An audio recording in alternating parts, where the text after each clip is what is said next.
Sabi dito, habang si Pedro'y naglalakad sa ibabaw ng tubig, nawala ang kanyang focus kay Jesus.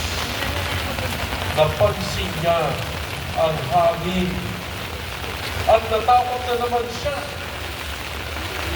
Bumalik ang kanyang takot, napansin niya ang hangin at nung muli siyang natakot at napansin niya ang hangin, nawala ang kanyang focus.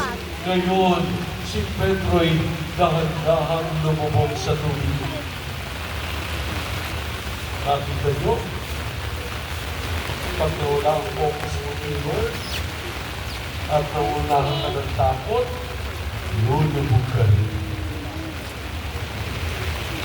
Sa pagkakataong ito, sumigaw si Pedro, Panginoon, sagitin mo ako. Panginoon, kung bagay, minigtas mo ako.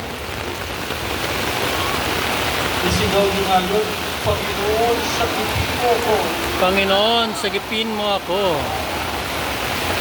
At noon, mga minamahal ng kapatid, tinulungan sa Jesus. At ang sabi ni Jesus kay Pedro, napakalimuin ng iyong pananampalataya. Napakalimuin.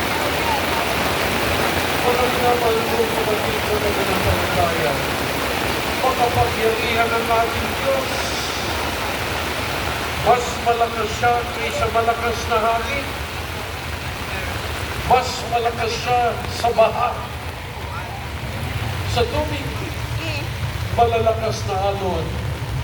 Manampalataya ka at ibigay mo sa Kanya ang iyong pagsuko sa Kanyang kapangyarihan.